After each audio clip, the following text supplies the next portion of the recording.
Good morning, everyone. Happy Easter. And of course, at Easter time in Ireland, we always remember the 1916 Rising. It's 110 years, would you believe, since the 1916 Rising. And it's always important on this day to remember, to reflect, to remember the sacrifices of the people who basically ignited the flame of Irish freedom, who got us our freedom. And it's important to always remember that. Not even that, people who gave their lives before the Easter Rising through many rebellions throughout the hundreds of years of Irish occupation by the British. And it's always important to remember that because we owe it to them.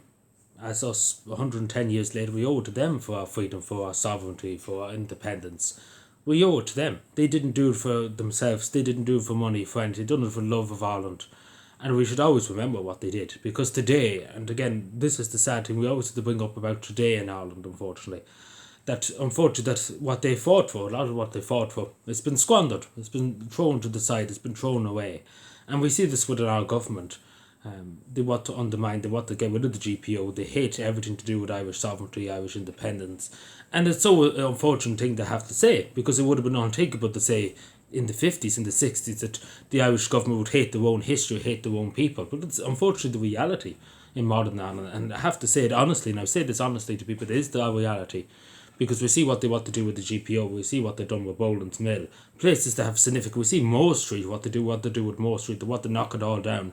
That has an essential role in Irish history, and it should be there for hundreds of generations for them to see what our men and women had to fight for, where they were, what they did, and the Irish government wants to get rid of that.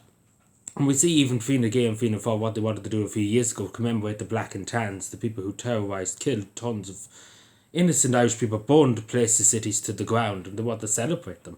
It's utterly mad that you claim to the Irish government, you claim they were Cromwell's government, to be totally Andre. But this is the thing, and it's always important to remember that what they gave their lives for, we should always fight for it. And unfortunately, modern Ireland now, we have to fight for our own freedom, our own independence, our own identity. And it's so unfortunate because they had to do the fight and we have to continue the fight. And that's the simple reality of it. Not against the English, but against our own government.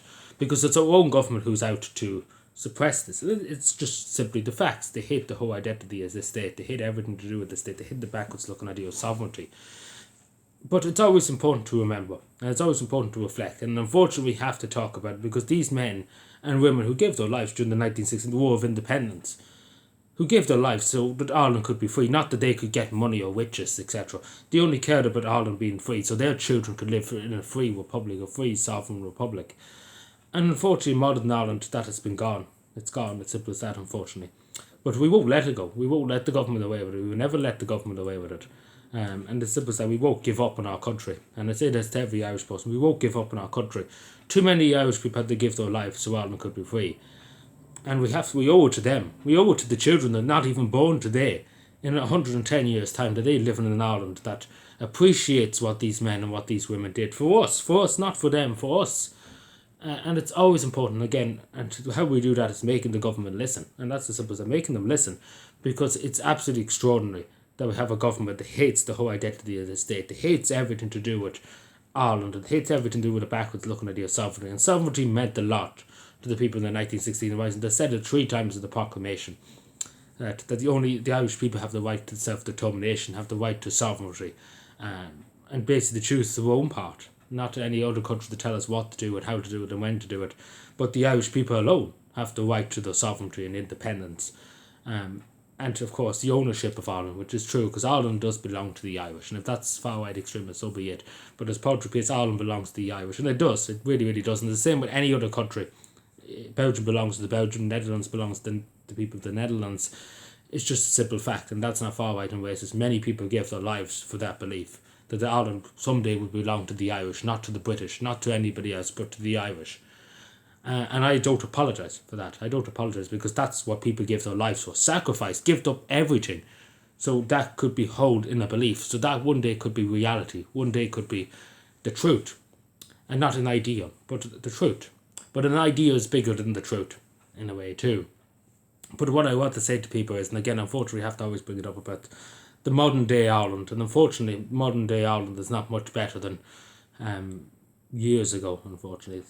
Loads of people are suffering, loads of Irish people are suffering around the clock, struggling to pay the bills, struggling to make ends meet in every regard. And it's such a shame because we had to fight like hell to gain our independence.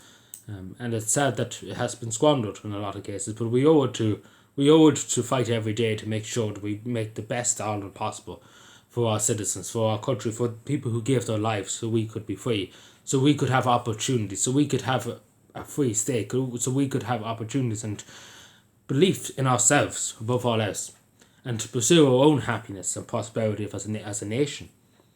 But as I say, modern Ireland has not been too kind. But yeah, we continue the fight, and that's what I say to people, we continue the fight. And again, against the own government, not even the government in England, but the government in Ireland. But anyway, as I say, have a good Easter, and I want to wish everybody a happy Easter. And of course, always do remember the sacrifices of our fallen heroes of the 1916 Rising, and of course, before that too, throughout the histories of many, many men and women that laid down their lives. So one day that Ireland could be free, and one day that Ireland could live in peace and sovereignty. And it's always important to remember that. And I always say to people, please do keep that in mind today and for the next few weeks. Always keep it in your heart. Thank you.